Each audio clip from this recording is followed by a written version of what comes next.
Assalamualaikum warahmatullahi wabarakatuh. Halo anak-anak hebat kelas 8C dan kelas 8D. Hari ini kita akan belajar mengenai peluang. Oke. Sebelumnya, Ibu akan mengingatkan bahwa mari kita senantiasa cegah dan tangkal COVID-19 dengan cara 5M. Mencuci tangan, memakai masker, menjaga jarak, menjaga mobilitas, dan menghindari kerumunan. Oleh karena itu, kalian selalu ada di rumah saja dan gunakan masker dimanapun dan kapanpun. Apa yang bisa kalian lakukan di depan monitor saat kalian lelah? Yang pertama, kalian bisa men-stretching tangan kalian ke depan, ke atas, ke belakang, dan seterusnya masing-masingnya 10 sampai dengan 20 detik. Lalu, apa saja sih yang harus diperhatikan ketika PJJ berlangsung? Kalian harus berdisiplin waktu dalam melaksanakan kegiatan pembelajaran dan mengumpulkan hasil pembelajaran ya. Lalu yang kedua, kalian harus bisa bekerja sama dengan cara yang aktif dalam berdiskusi selama pembelajaran. Yang ketiga adalah kalian harus bisa bekerja keras, jujur, dan mandiri dalam mengerjakan soal-soal latihan petugas. Dan yang terakhir adalah kalian diharapkan untuk bertanggung jawab dalam melaporkan hasil pembelajaran kalian. Oke. Setelah pembelajaran kali ini, kalian harus mengerjakan LKPD atau lembar kerja peserta didik yang berupa soal PG di Google Form. Lalu yang selanjutnya adalah soal-soal yang dalam bentuk esai yang nanti akan dibagikan di GCR. Oke, peluang. Peluang itu dipakai apa sih dalam kehidupan sehari-hari? Nah, kebanyakan adalah kita mengenal dadu di sini. Dadu itu biasanya dibuat untuk atau kebanyakan dipakai pada saat permainan monopoli ya. Lalu yang kedua dilihat di sini pengundian mata uang koin, yaitu yang biasanya untuk menentukan siapa sih yang boleh melakukan tendangan pertama atau first kick off dalam permainan sepak bola. Lalu yang ketiga bisa jadi peluang itu dipakai untuk menentukan peluang hujan, panas, dan seterusnya di dalam perakiraan cuaca. Oke, untuk materi peluang ini nanti ada beberapa yang akan kita pelajari, yaitu yang pertama ruang sampel dan titik sampel, lalu yang kedua ada frekuensi relatif atau peluang empirik, lalu yang ketiga adalah peluang teoritis, kisaran nilai peluang, lalu frekuensi harapan, dan yang terakhir adalah komplement suatu kejadian. Oke, langsung saja kita pelajari untuk yang pertama, yaitu adalah ruang sampel dan titik sampel. Apa sih mereka? Oke, tujuannya kalian belajar ini adalah menjelaskan pengertian ruang sampel dan titik sampel dari suatu percobaan dengan tepat. Lalu menentukan ruang sampel, titik sampel, dan banyaknya ruang sampel dari suatu percobaan dengan benar. Lalu, apa sih definisi percobaan? Percobaan adalah suatu eksperimen yang hasilnya nanti dapat dicacah atau dapat dihitung, yang dapat dinyatakan dalam bentuk angka nantinya. Contohnya, percobaan mengetos 3 koin, lalu percobaan melempar dadu, percobaan memutar roda atau spinner. Oke. Lalu, ruang sampel. Ruang sampel itu apa sih? Yaitu himpunan yang anggotanya terdiri dari semua hasil yang mungkin terjadi. Jadi untuk ruang sampel ini dilambangkan nanti dengan huruf S. Contohnya apa? Yaitu adalah pada pelemparan sebuah dadu, maka ruang sampelnya itu bisa jadi angka 1, 2, 3, 4, 5, 6. Lalu titik sampel. Apa sih pengertian titik sampel itu? Yaitu adalah himpunan yang anggotanya atau setiap anggota himpunan dari ruang sampel. Oke, lalu nanti untuk contohnya adalah kalau dalam pelemparan sebuah dadu, maka titik sampelnya itu adalah titik-titik, yaitu yang bisa jadi 1, 2, 3, 4, 5, ataupun 6. Oke. Cara menentukan ruang sampel. Nah, ini ada beberapa ya, yaitu yang pertama dengan diagram pohon. Diagram pohon, contohnya adalah kalau pengetosan satu koin, maka satu koin itu hanya terdiri dari satu angka dan satu gambar. Maka kalau hanya satu koin, ruang sampelnya nanti dituliskan dengan S sama dengan A, G. Angka untuk A, G untuk gambar. Nah, dari sini kita akan mendapatkan titik sampelnya untuk satu koin itu hanya angka saja atau A dan gambar itu G. Sedangkan contoh yang selanjutnya adalah kalau pengetosan dua koin. Kalau dua koin berarti kita bisa gambarkan koin pertama, tadi isinya adalah angka dan gambar. Lalu koin kedua pun juga nanti adalah angka dan gambar. Gitu ya. Nah, kalau kita pasangkan ini akan menjadi AA, angka-angka, angka gambar, gambar angka dan gambar-gambar. Nah, untuk ruang sampelnya atau S-nya itu bisa kita tuliskan kurung kurawal, semuanya disebutkan AA, AG, GA, dan GG. Nah, dari sini kita bisa menentukan banyaknya ruang sampel, yaitu NS, lambangnya ada 4. Lalu apa aja untuk titik sampelnya, yaitu masing-masing dari anggota himpunan ruang sampel AA, AG, GA, ataupun GG. Oke, lalu yang kedua, yang ketiga, pengetosan 3 koin. Itu ada koin 1, koin 2, koin 3. Kalau tadi koin 1 dan koin 2 hanya sampai di sebelah sini, kalau koin ketiga maka masing-masingnya dari huruf-huruf tadi kita tambahkan angka gambar, dan seterusnya sampai sini. Yaitu bisa kita urutkan jadi AAA, AAG, AGA, AGG. Mudah-mudahan bisa membacanya semuanya ya. Lalu GAA, GAG, GGA, dan terakhir adalah GGG. Nah, ruang sampelnya itu tadi yang Ibu sebutkan. Dan banyaknya ruang sampel ada 8, sedangkan titik sampel berarti kalau kamu menyebutkan satu persatu. Nah, jadi apa yang bisa disimpulkan? Kalau satu koin tadi NS-nya 2, kalau 2 koin NS-nya 4, kalau 3 koin NS-nya 8. Berarti kalau N koin nanti NS-nya adalah 2 pangkat N. Itu ya, oke. Kalau yang selanjutnya ini adalah metode dengan tabel, yaitu pengetosan satu dadu. Kalau satu dadu berarti S-nya sama dengan 1, 2, 3, 4, 5, 6. Dengan NS-nya sama dengan 6. Titik sampelnya yaitu 1, 2, 3, 4, 5, 6. Kalau A itu adalah kejadian munculnya angka genap, maka titik sampelnya yang mana? Nah, dilihat. Titik sampel itu adalah bagian dari ruang sampel. Jadi kamu tinggal dilihat. Di sini mintanya adalah angka genap. Berarti kita cari yang angka genap. Yaitu angkanya 2, 4, dan 6. Maka titik sampelnya adalah 2, 4, dan 6. A. Dan berarti banyaknya kejadian A, yaitu nanti lambangnya adalah NA. Dilihat A-nya ada berapa? Yaitu ada 3. Berarti NA-nya ada 3. Gitu kan ya? Nah, sekarang dilihat kalau pengetosan 2 dadu.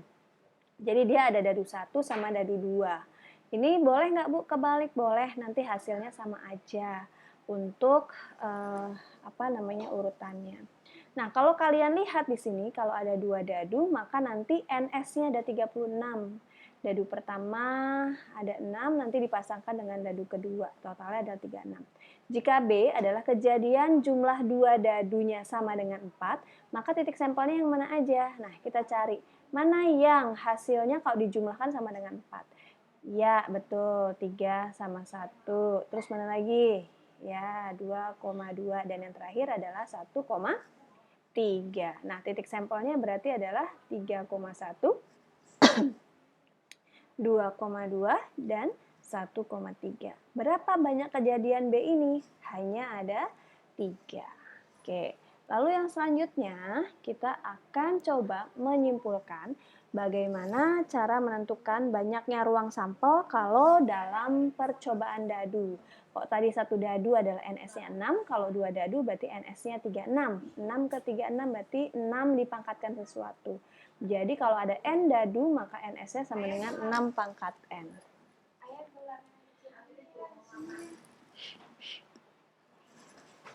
Terus cara menentukan ruang sampel yaitu kalau dengan cara mendaftar. Contohnya adalah satu set kartu bridge itu yang dihitung kalau dalam peluang hanya ada 52.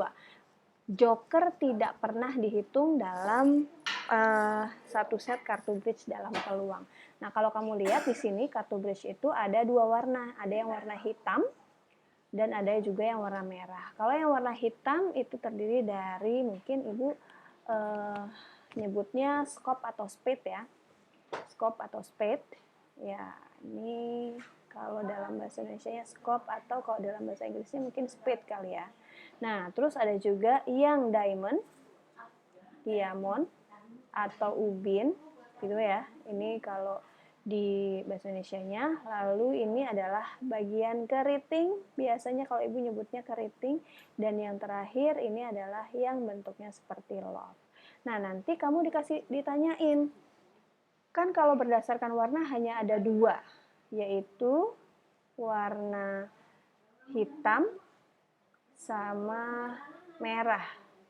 Nah, kalau hitam berarti kalau warna totalnya ada 52 kartu, berarti kalau hanya terdiri dari dua warna, masing-masingnya hitamnya 26 kartu, dan yang merahnya juga sama, 26 kartu. Gitu kan ya?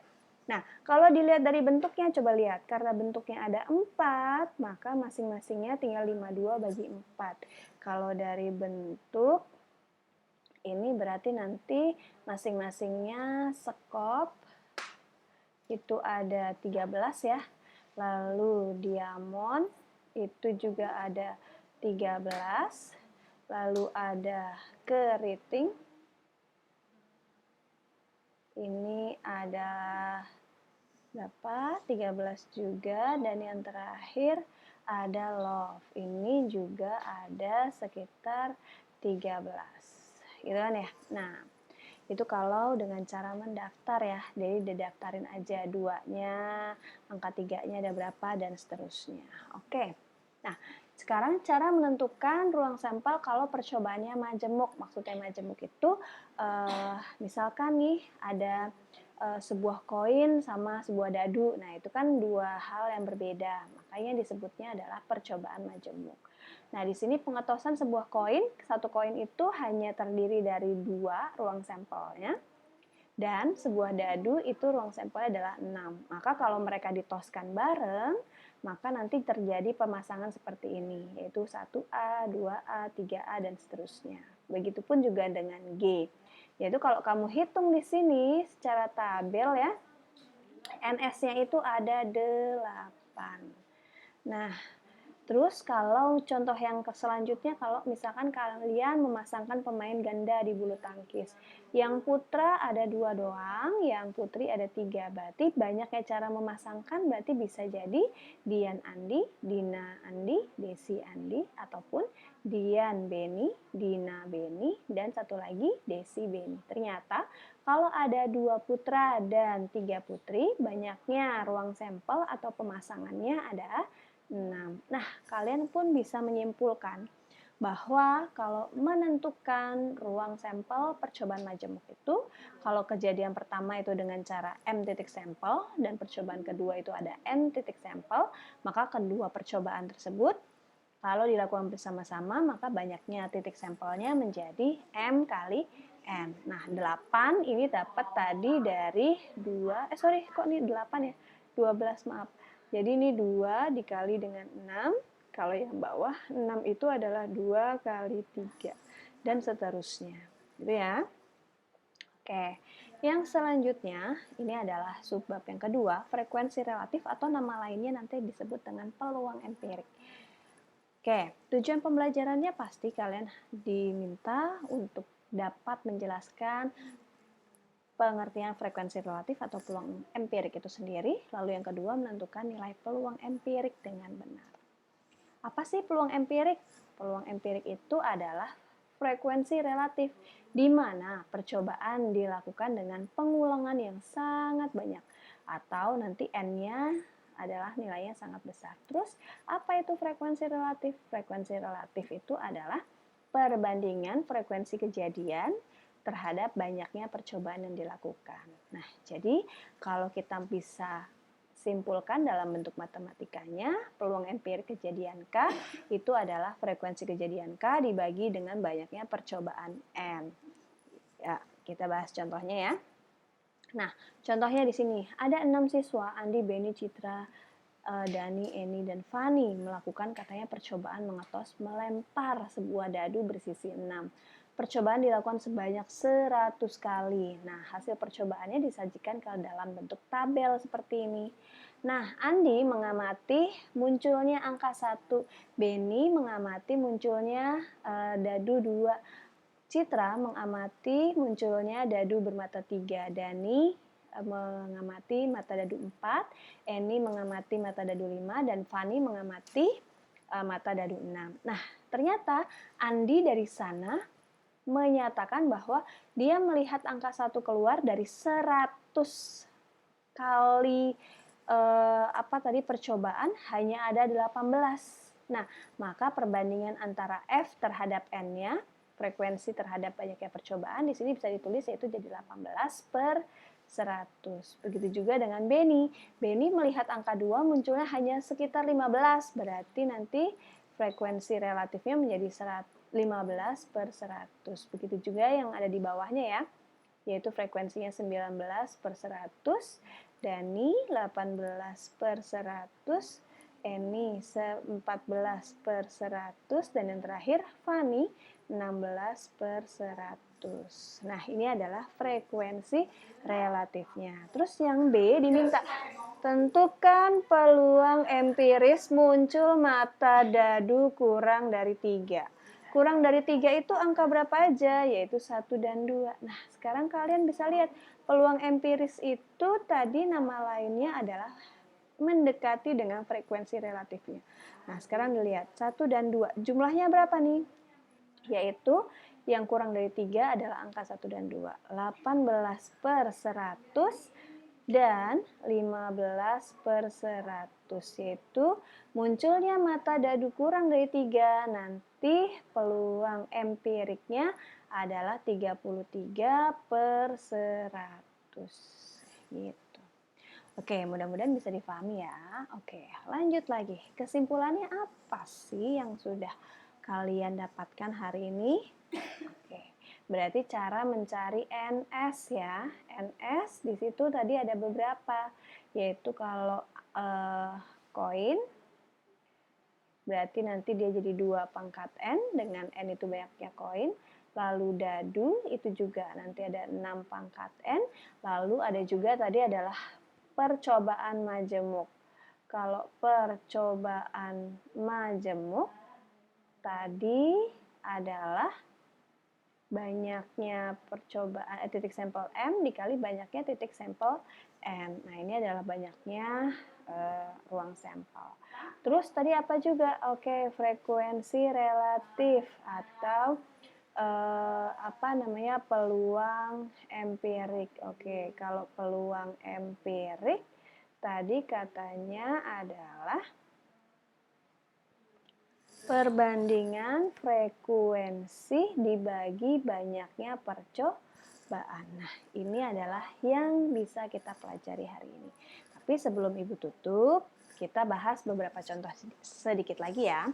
Oke, banyak titik sampel dari kejadian pengetosan atau melempar undi 2 buah uang logam. Oke, ada 2 buah uang logam. Tadi yang sudah kita simpulkan kalau koin atau uang logam itu adalah 2 pangkat N. Karena di sini hanya ada 2 buah logam, maka 2 pangkat 2, yaitu nilainya 4. Oh, sorry, dan sebuah dadu di sini ya. Oke, berarti kalau sebuah dadu itu ini tadi adalah koinnya, sedangkan kalau dadu itu itu berarti adalah 6 pangkat N, yaitu 6 pangkat 1 sama dengan 6. Jadi karena ini ternyata adalah peluang majemuk, yaitu M kali N, berarti 4 dikali sama 6 ya, sama dengan 24. Jadi yang C. Nah, contoh yang kedua, 2 buah uang logam dilempar undi bersama-sama. Ruang sampelnya apa? Oke, tadi kalau 2 buah uang logam berarti modelnya seperti ini, angka gambar, lalu ada angka gambar. Apa aja nih yang terjadi? Ada angka-angka, ada angka gambar, ada gambar angka, lalu ada gambar-gambar. Gitu kan ya? Nah, berarti kalau kita lihat, jawaban paling tepat adalah yang C.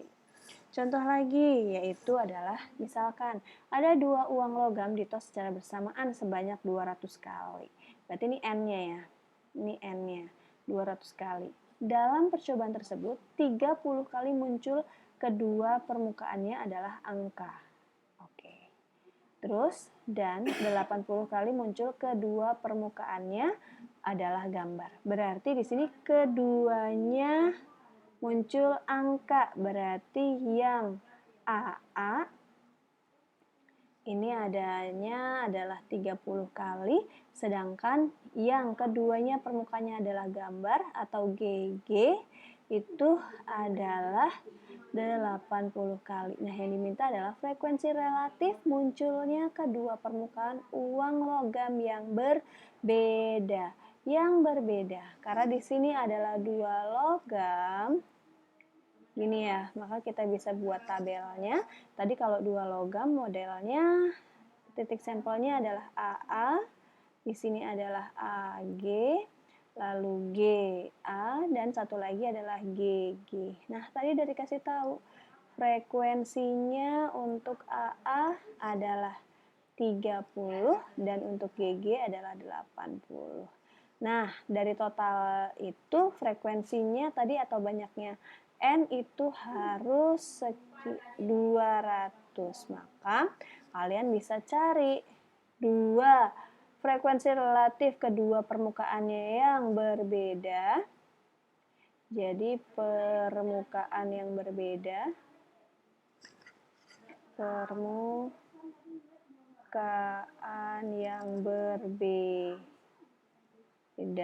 itu adalah yaitu sisanya berapa nih? Yaitu sekitar 90 dari total percobaannya adalah 200.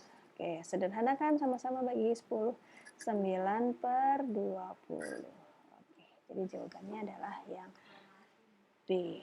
Nah, contoh yang selanjutnya, yaitu sebuah bola diambil dari secara acak dari kantong pertama, diikuti dengan pengambilan pada kantong kedua. Yang diminta adalah kejadian terambil bola bernomor prima pada kedua kantong. Dilihat, prima itu angka berapa aja sih di kantong 1? Oke, berarti ini di kantong 1 ya. Yaitu primanya ada angka 2 sama 3. Oke, berarti nanti kita pasanginnya dengan angka itu. Terus untuk yang di kantong 2,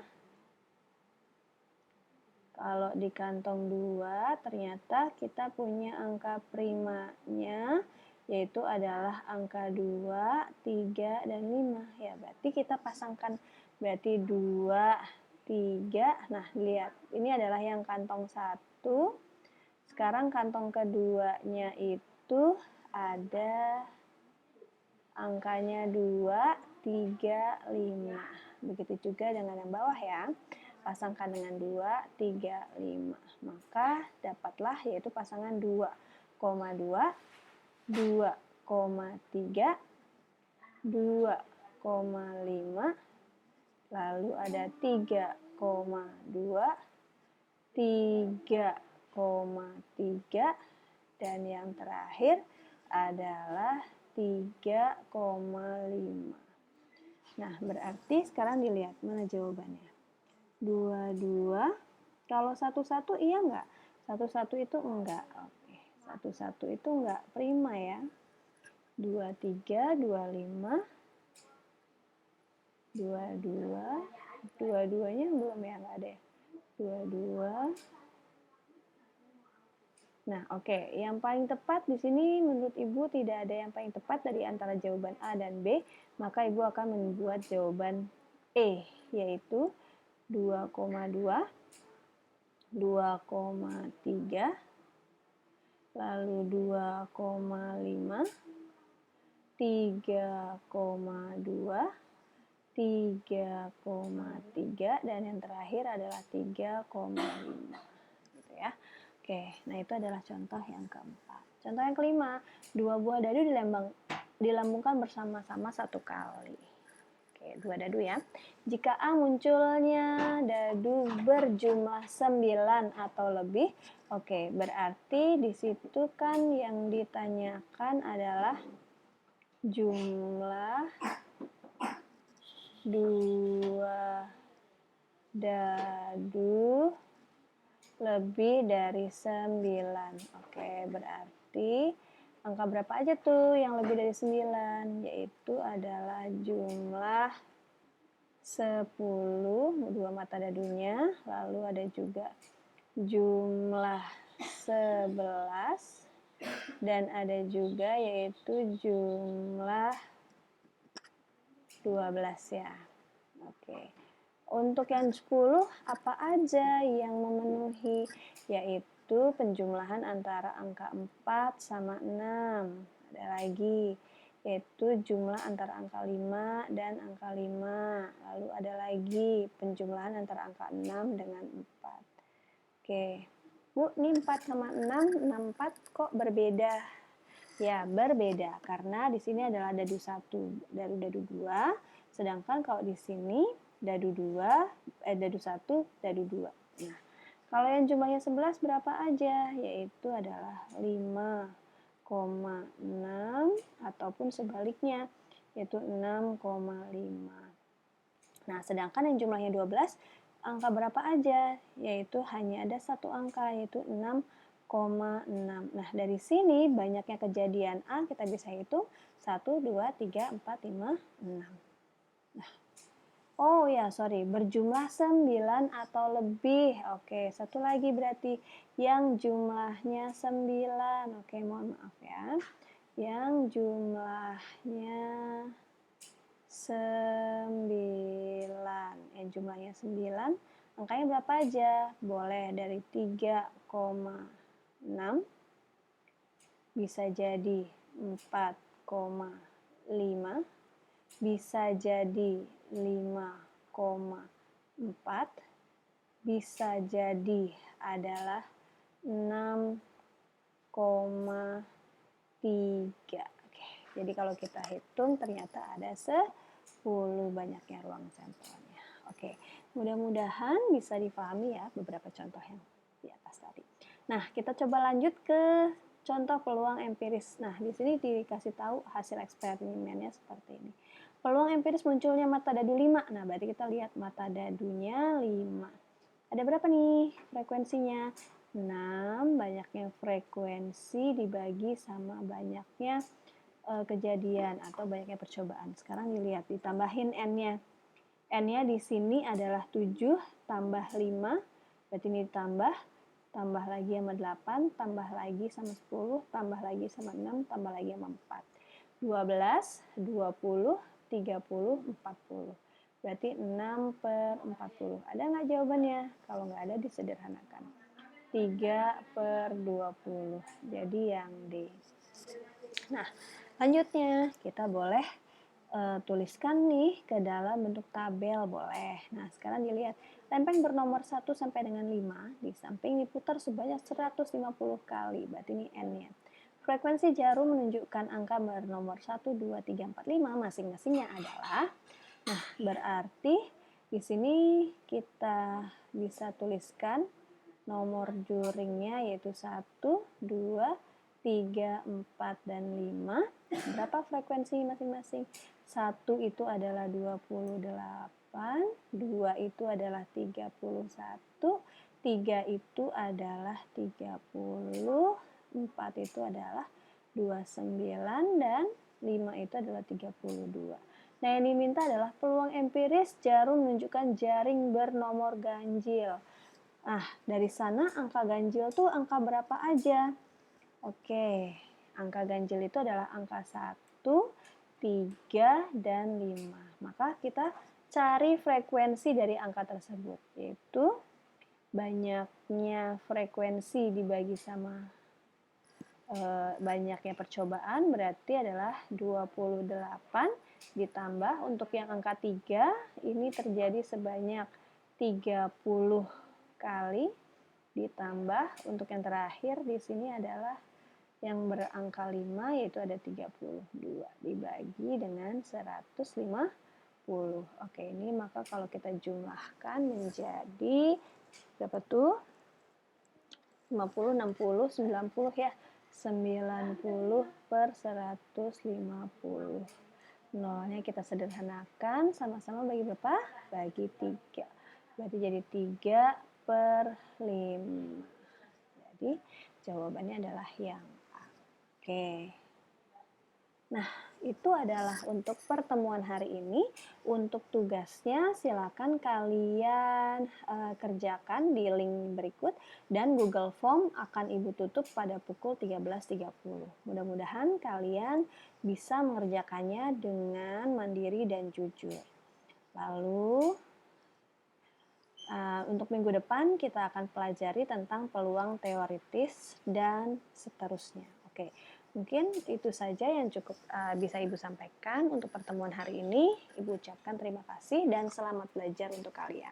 Oke, Assalamualaikum warahmatullahi wabarakatuh. Ingat, selalu lakukan 5M agar kita semuanya terhindar dari COVID-19. Terima kasih. Assalamualaikum warahmatullahi wabarakatuh.